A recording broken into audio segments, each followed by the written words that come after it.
So students, तो इससे पहले वाले वीडियो में मैंने आप लोगों को एक एक्टिविटी दिया था या एक असाइनमेंट दिया था और एक क्वेश्चन पूछा था कि why don't moon fall on earth. अगर दोनों ऑब्जेक्ट में, दोनों मून और अर्थ में, अगर उन दोनों में मास है, दोनों में ऑब्वियसली ग्रेविटेशनल फोर्स होगा। तो अगर दोनों में ग्रेविटेशनल फोर्स है तो अर्थ जो है वो थोड़ा बड़ा है ऑब्वियसली मून के कंपैरिजन में। तो मून जो है वो अर्थ पे क्यों नहीं गिरता है? So why don't moon fall on the earth? Moon जो है वो अर्थ के ऊपर क्यों गिरता नहीं है? तो इसका मैंने क्वेश्चन आप लोगों से पूछा था व्हाई। तो इसका आंसर जो है आज हम करेंगे। एंड आई होप इस वीडियो से आपका जो कंसेप्ट जो है वो थोड़ा और क्लियर होगा। तो इस कंसेप्ट को जानने के लिए पहले हम एक एक्टिविटी करते हैं। और इस एक्टिविटी में मैंने क्या किया है, मैंने एक यहाँ पे एक बच्चे को लिया है, ठीक है। और उस बच्चे के हाथ में मैंने थमाया है एक string and that string is connected to a ball और वी कैन से स्टोन, ठीक है। थप्पा जी या रस्कुची का dengatar doik taksib kerle, ठीक है। तत्ते रस्कुच बहुत तेने खोई ठुगु बस इसके कि इसको अब इसको क्या करना है, गोल गोल घुमाना है बस क्या है, ठीक है। अब ये जो स्टोन जो है वो क्या कर रहा है, वो कंटिन्यूसली घूम रहा है, ठीक है। अब यहाँ पे चीज़ है दैट स्टोन जब वो गोल गोल घूम रहा है इट डायरेक्शन चेंजेस कंटिन्यूसली। इसका डायरेक्शन जो है आप देख सकते हैं चेंजिंग कंटिन्यूसली, इसका डायरेक्शन जो है वो कंटिन्यूसली चेंज हो रहा है। जब उसका डायरेक्शन में चेंज आ रहा है, ठीक है। सो डायरेक्शन जो है वो कंटिन्यूसली चेंज हो रहा है, ठीक है। So change in direction. अब डायरेक्शन में जब चेंज आ रहा है इसका वेलोसिटी जो है वो चेंज हो रहा है। Its velocity is changing at every point. इसका वेलोसिटी जो है वो velocity is changing at every point. हर एक पॉइंट पे उसका वेलोसिटी चेंज होगा, ठीक है। इसका वेलोसिटी यहाँ पे चेंज होगा, यहाँ पे चेंज होगा, हर एक पाथ पे इसका वेलोसिटी जो है वो चेंज होगा, ठीक है।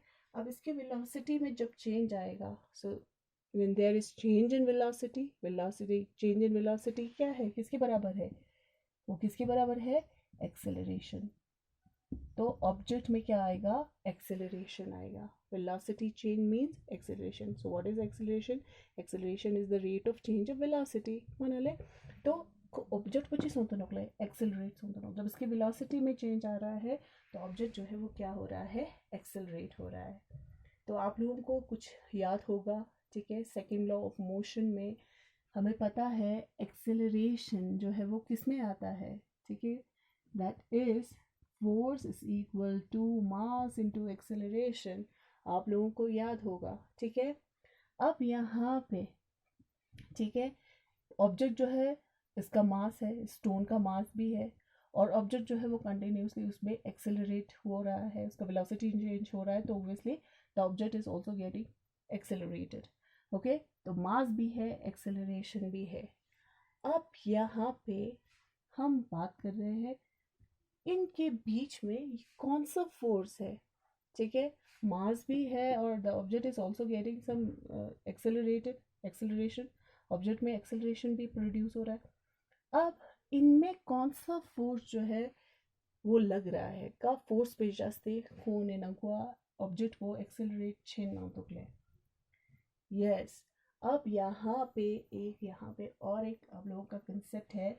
अब यहाँ पे जो फोर्स है जो कि इस स्टोन को अपनी तरफ खींच रहा है और उसमें कंटिन्यूसली उसको घुमा रहा है, एक्सेलरेट कर रहा है, and that force is towards the centre. Centre लगता से दुखले ई फोर्स को कर लगता से दुखले सेंटर लगता से दुख ई सेंटर लगता ने ई फोर्स पा ngata ming jigut kya lete wangata zera nokle centripetal force. इस फोर्स को हम क्या कहते हैं, सेंट्रीपीटल फोर्स।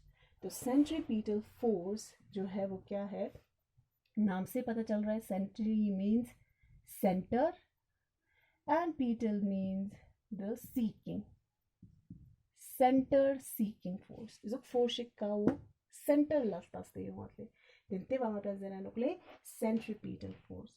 जब एक बॉडी जो है when a body moves in a circular path it changes its direction, उसका डायरेक्शन चेंज होता है एट एवरी पॉइंट। जब उसके फोर्स में, जब ये ऑब्जेक्ट जो है डायरेक्शन में, जब वेलोसिटी में चेंज आया तो ऑब्वियसली उसकी बॉडी जो है, उसका बॉडी जो है दे गेट ऑल्सो एक्सेलरेटेड।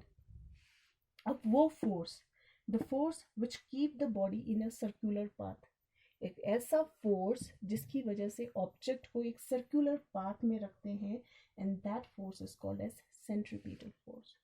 अब ये जो अर्थ है, ठीक है, अर्थ जो है इस मून को अपने सेंटर की तरफ खींच के रखता है, and this force is also due to the centripetal force. तेने मून वो अर्थ इर्द गिर्द खोरीन दुग दुगले बुद मबुदा तो सी जस्ते नकले सेंट्रीपिटल फोर्स जस्ते नकले in this centre seeking force जस्ते, ठीक है। तो इन सेंट्रीपिटल फोर्स भी जस्ते बताए मून वो बुद मबुदा circular orbit na khorin doste nokle te bangata zerano centripetal force, okay. अगर हमारा सेंट्रीपिटल फोर्स नहीं होता तो क्या होता? अगर सेंट्रीपिटल फोर्स नहीं होता तो क्या होगा? जो ऑब्जेक्ट जो है वो एक कंटिन्यूसली डायरेक्शन तो चेंज करेगा, डायरेक्शन चेंज चेंज ना क्या होगा, इसके डायरेक्शन में वेलोसिटी हम चेंज ले, तो ऐसा टाइम आएगा जब यहाँ पे हम इस फोर्स को क्या करते हैं, फोर्स को मतलब बंद कर देते हैं या फोर्स को मिट तंगा, देन वो क्या करेगा, उसी डायरेक्शन में डायरेक्टली मूव करता जाएगा, या को इना मूव इजी छाना इसोक्सला मूव छानोकले, मतलब जैसे दो वो पुत्ता ना तेंची छरुले का डायरेक्शन में तेना डायरेक्शन ना कुछ छामिरो वाले जिबुते। तो क्या होगा, अगर यहाँ पे सेंट्रीपिटल फोर्स नहीं होगा तो क्या होगा, सेंट्रीपिटल फोर्स नहीं होगा तो वो ऑब्जेक्ट जो है वो क्या होगा, that will flies of in a straight line, ठीक है। तो वो एक स्ट्रेट लाइन में मूव कर जाएगा, and this straight line will be tangent to the circular path. Then tangent नीचे ना यूज से सर्कुलर पाथ गन का लाइन चाहते वो टेंजेंट जरा में डाले, तो टेंजेंशियली वो क्या होगा, उसी डायरेक्शन में आगे चला जाएगा। तो ngata i centripetal force वो मित बिना तो ngata ची सोच सकले मून वो स्पेस ना आगे पीछे ऊंचे सो पास सकले, तो इस तरीके से वो अर्थ के इर्द गिर्द नहीं घूमता रहता, ठीक है। So the moon the motion of the moon around the earth is due to the centripetal force. So this is the centripetal force.